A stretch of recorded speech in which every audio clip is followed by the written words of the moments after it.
Pope Francis speaks out on politicians who support abortion and communion, the Vatican-China deal, and more this week. And controversy ensued. The papal posse, Robert Royal and Father Gerard Murray, offer analysis. And we'll talk education, school choice, and parental rights with former U.S. Secretary of Education and author of the new book, Hostages No More, Betsy DeVos. The world over begins right now.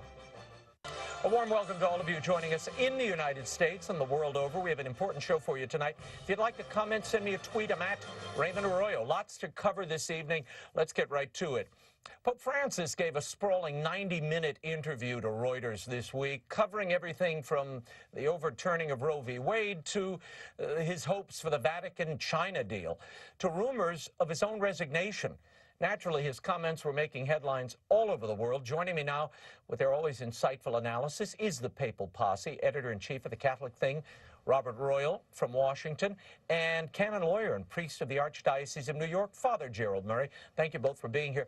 Now, during the interview, the Pope was asked about the U.S. Supreme Court ruling which overturned Roe, and he repeated his condemnation of abortion this way.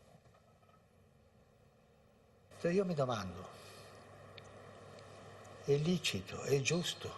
I ask, is it licit? Is it right to eliminate a human life to resolve a problem? Umana per risolvere un problema. It's a human life. That's science. The moral question is whether it is right to take a human life to solve a problem. Indeed, is it right to hire a hitman to solve a problem?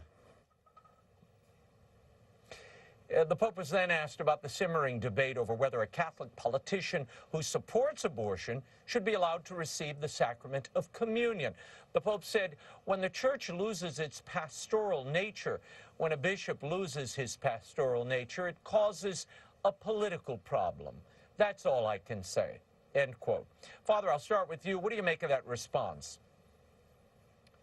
That response is disturbing and upsetting because it gives the impression that to be a pastoral bishop, we should not deny communion to people like Nancy Pelosi or President Biden.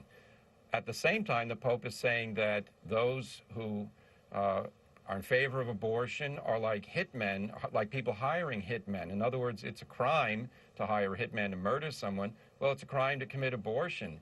And if people are promoting abortion as Pelosi and Biden do, the best thing you can do to them is say, look, what you're doing is putting your soul in peril. It's scandalizing the community. It's a grave offense against Christ's teaching. You should not be receiving communion. In fact, we won't give you communion until you change. But the Pope is not supporting Archbishop Cordileone. That's very, very upsetting. Bob, he condemns abortion on the one hand, as he has in the past, but then he won't speak out against these proponents of abortion. I mean, Speaker of the House Nancy Pelosi was just at the Vatican last week receiving communion and meeting with the Pope. What is going on here? What's this mixed messaging about? Yeah, in a way, I think that there's less here than meets the eye, that he doesn't really have a clear position on the totality of what's going on here because, look, people ask when he says that it creates a problem when the church is not being pastoral. Well, a problem, people have said, a problem for whom? Obviously, Nancy Pelosi continues to ride high as a Speaker of the House. I don't know that it creates a political problem even for Archbishop Cordileone in San Francisco. The Pope himself, in the first year that after he had been elected, went down to Calabria and he excommunicated the mafia and said, you know, they are outside the church. And if you want to talk about creating a problem, you excommunicate the mafia in the south of Italy, where there are connections not only with the church, but with politicians. There's an inconsistency here. And I think at the deepest level, when he talks about hiring a hitman, I think that's where his heart actually lies. But if you're not going to then go on and make the argument that people who not only say, I'm personally opposed, which is what we used to say, but are actually actively promoting abortion the way Pelosi and Biden do, if you're not able to condemn that, I think history is going to look back at this moment in much the same way that some people criticize Pius XII for not doing enough during World War II, during the Holocaust. That we've had an abortion holocaust for the past 50 years in the United States, 63 million babies killed, and in retrospect, if bishops have not spoken out against this and done something substantial, I think history is going to render a very harsh judgment on those church leaders. Now, you raise an interesting point. The silence of the church here actually has contributed to the advancement of the abortion rights movement. And as you said, the euphemisms are dropping. Now it's full-on abortion rights. Nobody's saying pro-choice or, personally opposed. All those euphemisms are dropped because there's no penalty for saying otherwise. So the movement keeps moving further out, and Catholics keep believing this is acceptable. And apparently it is. It apparently is. During the interview, Pope Francis also said he made some news about the running of the Vatican. And he talked about giving women a say in choosing bishops. Listen. Sono aperto che si dia l'occasione, no? Adesso il governatorato. I am open to giving an opportunity. There is now a woman deputy governor. 2 women will be appointed for the first time to the committee to choose bishops in the Congregation for Bishops. This way, things are opening up a bit. Father Jerry, Francis did not name a woman or say when he would officially appoint a woman to that congregation. What do you make of this announcement? Why is he saying it now? Well, I think he's saying it because he's buying into the critique that somehow the church is unjust to women because we don't let them run the church in some fashion. So he's giving them roles that, formerly would belong to bishops. Now, lay people on the congregation, now the dicastery for bishops, is a big problem. The bishops on the congregation advise the Pope on candidates to promote to bishop, and they do it on the basis of sharing in the governance of the church as advisors to the Pope, themselves being bishops. In other words, the shepherds are picking other shepherds. Now the sheep are going to be in there and exercising a role that's really not right. You may remember that both Pope Benedict and Pope John Paul II said we have to avoid clericalizing the laity. And what that precisely means is giving clerical roles to lay people and somehow saying, well, this is in response to the fact that we can't ordain you a priest, but we're going to give you all this kind of sacred exercise of sacred power. No, sacred power is exercised by the shepherds, not by the sheep. This is a big problem. I'm not happy about this development. Well, speaking of power exercised by the shepherd, the Pope was asked if he had any plans to resign, given his health problems and meetings with cardinals to discuss the new Vatican Constitution. The Pope said this. All of these coincidences made some think that the same liturgy would happen. But it didn't get into my head. It never entered my mind. For the moment, no.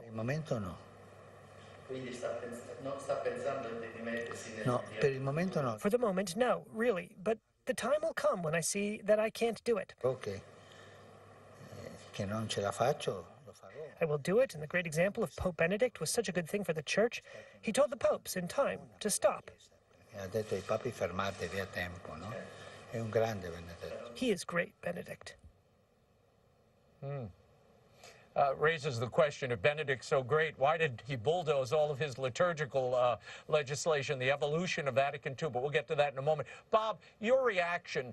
Pope Francis seems to leave the door open here to a resignation. Yeah, I've never been convinced. A lot of people have read the announcement. He's going to be making a new group of cardinals toward the end of August, and then there is going to be a consistory in which the cardinals are going to talk about the state of the church and synodality and all that sort of thing. And in between, he's going to make a visit to L'Aquila, which is the place that Celestine V is buried, who is the only previous pope who had resigned prior to Benedict. And many people, including me, were wondering, why insert this right in the middle of the creation of new cardinals and then the discussion about the church? But like many things that Francis does, it's puzzling. he seems to be sending a couple of different messages that, yes, maybe at a certain point he'll recognize that he can no longer handle the church. I myself think he's going to probably hold on as long as he possibly can, and it's his prerogative, but we can only see what actually happens because he's the kind of guy that can surprise you and turn on a dime. Yeah, Bob, I agree with you. I think the Pope's going to hold on to the very end. I don't think he has any intention of resigning, nor do the people around him have any intention to let him resign. Father, in a roundabout way, the Pope did indicate that he did not have cancer when asked about it, or rather he said the doctors did not tell him about it, as has been speculated. Did that answer surprise you? Well, the answer did surprise me. I'm glad he doesn't have cancer, but I was surprised he didn't simply come out and say, no, I don't have cancer. The diagnosis was the following. In other words, describe exactly what he had, because he had, I think, 14 inches of his intestine removed, and it was diverticulitis. But were there any other reasons for that surgery? So, no, I'm glad he doesn't have cancer, because that's a terrible thing. We want the Pope to be in good health. I hope the recovery from his knee injury continues.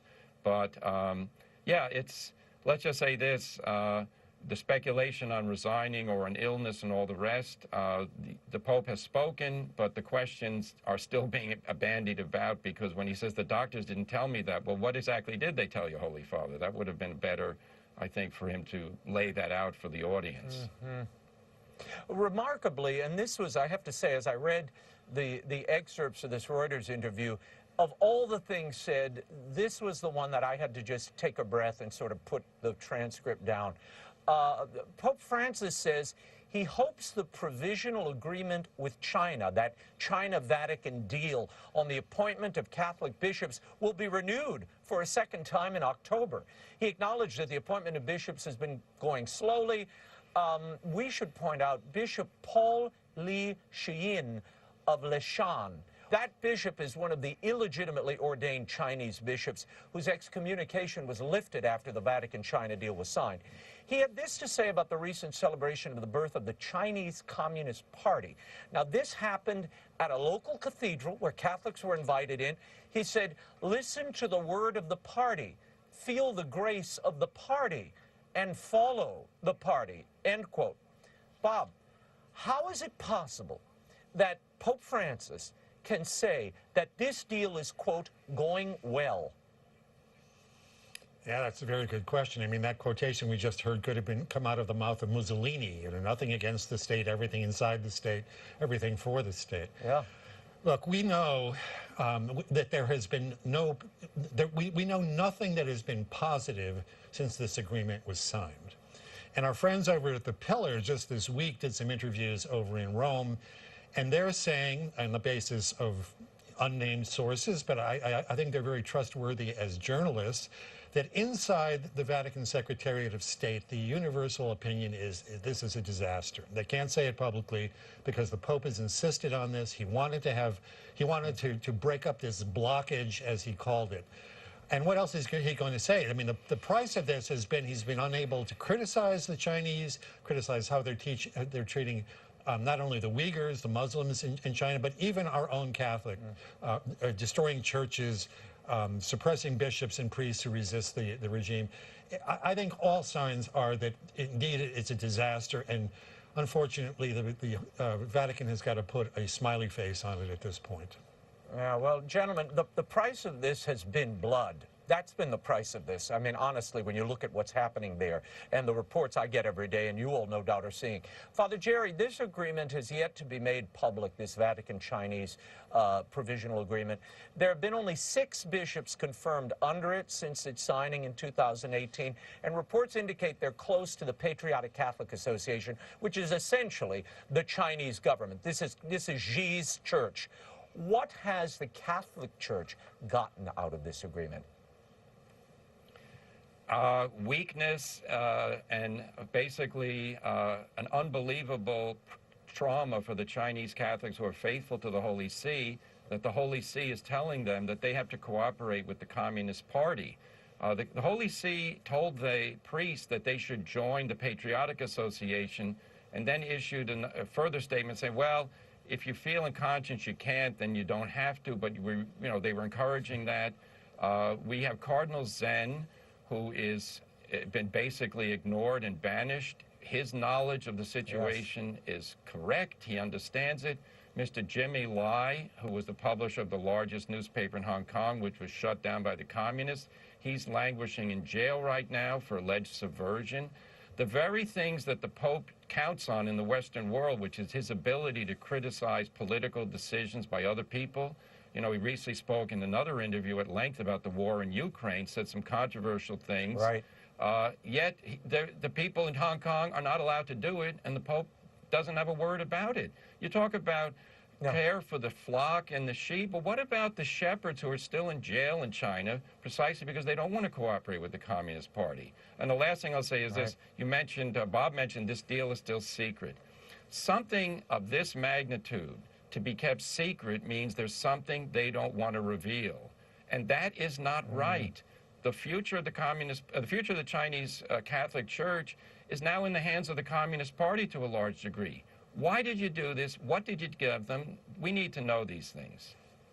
Yeah, no, it's ruinous. And as you alluded to, Cardinal Zen is facing a trial in September that will no doubt be stacked against him, and he faces jail time. This saintly, icon of the church and its full-throated proclamation of the gospel, again, he should be defended at least by the Vatican, at the very least, if the people in Hong Kong and in China can't defend him because of the oppression they're under.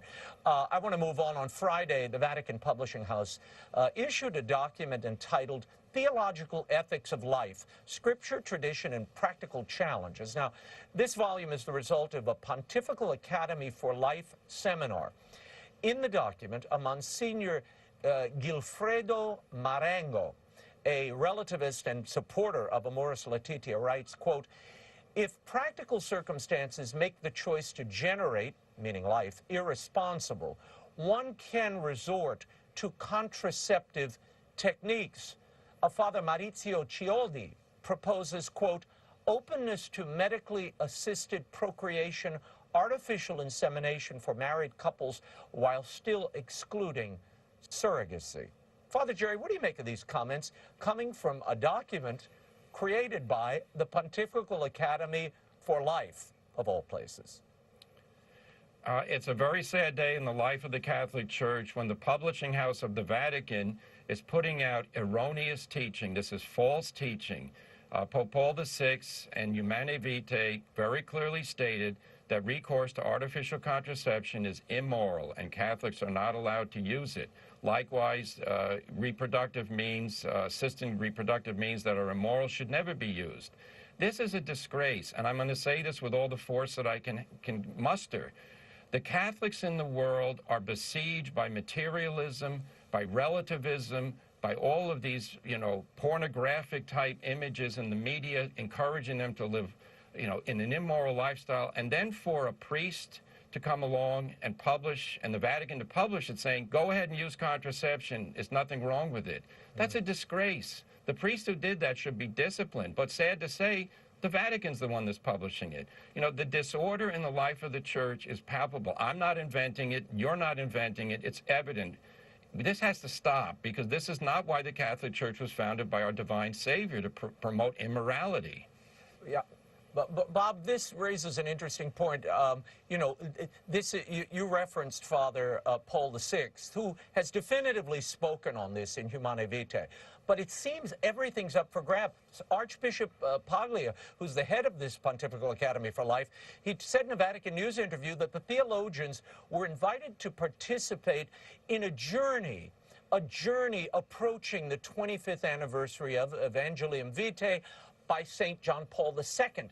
He went on to say that the book is an opening to dialogue between different opinions and, quote, "the care of the intelligence of faith must proceed by cultivating this field where insights and progress are necessary in order to listen to the voice of the Spirit, who explains the gospel and Jesus again and again in order to detect with new effectiveness the processes in which the paradigms of human culture are formed." And he goes on, part of the ministry authoritatively entrusted to the Pontifical Academy is to seriously develop these processes of ecclesial dynamism, which does not limit itself to the mere repetition of old formulas and commonplaces. Now, Bob, I don't know what the hell any of that means, I'll be honest with you, but Paglia added that Francis was informed of every step and encouraged the project. Is this just worn out old dogmas and everybody should go home and we should remake everything as we go? Is that what this synod on synodality is going to bring up in the coming months? This reformation of all the life doctrine and moral teachings of the church? Well, Raymond, let me set your mind at ease. That was just a very bad translation from the Italian that you just read. I hope so. I actually fear it's probably a very accurate translation from the Italian. Yeah, me too. All that gobbledygook, anybody with eyes to see knows that this is a smokescreen that's been set up. I read that passage myself when the controversy erupted, and I said to myself, you know, it's been 50, 60 years since Humanae Vitae, and we're still having dialogue with other points of view as if we don't know what those other points of view are, and that they aren't diametrically opposed to the whole moral theology that was developed not only by Paul VI, but even more forcefully by John Paul II and Benedict. It's quite clear, as anybody who's been following this will know, that the John Paul Institute for Marriage and Family has been denatured during this papacy, that actually what's being taught there is quite the opposite of what John Paul II put forward. So in a way, it's not surprising, but this sort of bald-faced political gobbledygook and the weak excuse that somehow at this late date we need to enter into dialogue with these positions that have led to disasters in the secular world, frankly. I had to actually laugh out loud when I read those passages. No, it's laughable. I have to say, when I was reading it and even trying to read it here, you don't know, it's a word salad that leads to a predetermined end, which is throw off all the moral teaching of the churches. It's been given to us, and as it has evolved, as everybody likes to talk about, since Vatican II, and we'll get to more of that in a moment. At a press conference last week at the Apostolic Palace, the Vatican declared Giacomo Traversani, he's a massage therapist, the winner of its contest for the logo of the Jubilee year 2025. Pope Francis personally picked Traversani's rainbow-inflected logo as the winner out of the top 3 chosen submissions. Archbishop Rino Fisichella unveiled the logo to reporters. The announcement sparked a firestorm on social media where the designer was linked to a gay porn website. Traversani has since wiped his personal Facebook page clean. Father Jerry, what do you think of this logo, and what should the Vatican do here? This is an absolute disgrace. This is a homosexual flag image being put on 4 individual figures there, somehow related to the cross, which isn't even an upright cross. It's kind of bent. The whole thing is horrible. It should be put in the garbage. There should be an apology. I mean, they are doing the tactics of the social media world where you put out imagery, create a reality, and say, well, guess what? We got to conform ourselves to this. That the gay pride flag is being flown from Vatican logos. Absolutely horrible. This needs to be eliminated. Bob, do you want to say anything more about this? Because we've got lots to cover here. Yeah, I mean, obviously the ideological question here is paramount in our minds, and it leads people in the wrong direction. But I'd also want to say that our church has historically been a friend of beauty. And when you have a logo like this for a major feast in the church, this is not the tradition of Botticelli and of Leonardo da Vinci and of Michelangelo and of Caravaggio and many others. This is kid stuff on top of being ideologically mistaken. So we have a very rich tradition in the Catholic Church. I think the richest cultural tradition in the world, the longest standing one. And that should be reflected when we reach these moments, and sadly is being just submerged under this contemporary gay ideology. I want to move on to Sister Simone Campbell, the activist Catholic nun, member of the Sisters of Service, who advocated, you'll remember years ago, for the Affordable Care Act, keeping abortion legal, and led a campaign urging Catholics not to vote for President Donald Trump. She received the Presidential Medal of Freedom at the White House today. She had this to say about abortion during the 2020 campaign. I think the shock of our nation is that we claim to be some claim to be pro-life, but they're really only pro-birth. They don't do what's necessary to support women in carrying a baby to term. If we were really serious about being pro-life, we wouldn't look just at birth. From my perspective, I don't think it's a good policy to outlaw abortion.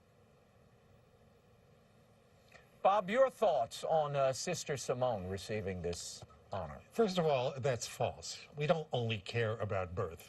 The Catholic Church has been providing help to women and children for centuries, actually, and has been doing it quite vigorously here in the United States. I want to tell you a little personal story about Sister Simone Campbell. When she was kind of leading the nuns on the bus back when she was supporting the Democratic Party, I actually debated with her on a show that Bill Moyers had organized up in New York, and a friend of mine who had grown up under communism in Romania called me up after the show, and he said to me, you know, I was listening to her and it reminded me of something, and then it hit me. It reminded me of the trained agents of the Communist Party we used to have in Romania. Now, you know, the group that she was the head of up until 2020, Network, is the most radical of the radicals. I mean, all of us want to help women and children, and that is a smokescreen that the people who really wanted to preserve the abortion license have been using. It's a way to smear the rest of us in a way that's absolutely not true. And I'd like to say this, because the reaction of our bishops and of the Vatican at least commended the Dobbs decision, and that was to the good, but then immediately segued into this same sort of language. Well, social science, the secular social science has shown us that the best way to protect women and children is to promote families and marriage. And there was no emphasis in any of the official statements I saw from our bishops or from the Vatican. This is a serious lack that we think that the state has got to provide, that we have to pass federal and local laws in order to support women and children. There's a place for that. But the real way to support women and children is to be committed to families where that can be done far better than any government program. Father, I want to move on. During his homily at Mass on the feast of St. Peter and Paul last week, Pope Francis had this to say about the church and synodality. He said, like Saints Peter and Paul, the church must go out to evangelize and not be bound by the chains and routines and spiritual mediocrity that stifles the gospel message. At times, Christians may be overcome by laziness and prefer to sit and contemplate the few sure things that we possess rather than getting up and looking to new horizons, toward the open sea. Nevertheless, the upcoming synod of bishops on synodality is a call for the church not to be turned in on itself, but capable of pressing forward, leaving behind its own prisons and setting out to meet the world. Father, your reaction? Well, the Synod on Synodality so far has been a disaster because all that's being produced in places like Germany and other countries is calls for things that are un-Catholic, such as female priests and deacons, such as changing the church's teaching on moral issues, on homosexuality and blessing homosexual unions. There's just a meeting in Australia that's now at an impasse because the bishops refuse to endorse a proposal for women deacons. The Synod on Synodality is inherently taking church teaching as a subject for dismantling. The boldness of the Catholic Church should be to bring forth the truths of Christ as expressed in the gospel and make them lively and new, not this dismantling that we're seeing. It's very disappointing when the Pope uses imagery such as chains to describe what we call the certainties of the faith, the truths that are taught, the sacramental system, the moral code, the life of prayer. The people I know who are most devout Catholics, they're the freest people in the world. The people who try to destroy Catholic teaching are usually prisoners of their own torments because they're trying to justify their sins. So we have to look really Father, at what is true. Yeah, that's a great point. You know, I spoke to a young person the other day who, you know, has rediscovered their faith. And the notion that you would start at a global conference on faith with the supposition that the Catholic Church is somehow a prison, this blows my mind. And he was kind of scandalized by this because, as you said, this young guy found freedom in the faith. He found the answers, the life-giving answers he was looking for, and is freed from the bondage of sin. That's what's the chain. That's the prison. Those are Christ's words, not ours. So it is infuriating, actually, that the church should be depicted that way. And if indeed the church is a prison, why are anybody here? Why are we even bothering with this? There's my synod on synodality. Why are we even having the conversation if your opening play, your opening gambit is the church is a prison and holds you down? Bob, I'll give you a crack at that. Yeah, you know, I read that phrase about the prison in the walls, and with all due respect to the Holy Father, I thought that he was trying to compete with John Lennon's Imagine, as if, you know, we could imagine some church that didn't have structure to it at all. They were going to start from scratch or something. Look, you know, a church without walls is like a house without walls. It's not a church. If you said to people, and you know, there were theologians in the 20th century like Karl Rahner who said that there are anonymous Christians, you know, all around the world, that they're Christians without knowing it because they accept Christian values without knowing that those values came from Christianity. And look, there's something to be said for this, but there's also something to be said for drawing a boundary line. If you said to a Lutheran or you said to a Jew, you know, you're actually, our church is actually without walls, and you're actually part of us, I think they're going to take umbrage at that they have their own identities. They have their own sense of where they are and what God is asking from them. So, look, he loves to use these striking images. We understand that he wants to inject some new energy into a church that seems to have fallen into lassitude. But this is not the way to do it. This gives the impression that now everything is up for grabs. And in fact, in some of the countries where the synodal discussions are going on, as Father rightly said, what we're getting is the most tired secularism now. The same old things, you know, women priests, homosexuals, and probably abortion too. No, it's like a flashback to 1972 when you read this stuff. I mean, it's just wish casting. The Pope recently issued a letter, and Bob, this speaks to your point, and it's an important one about the surety of faith and the notion that everything's up for grabs. The Pope issued this letter on the first anniversary of his decree limiting celebration of the traditional Latin Mass.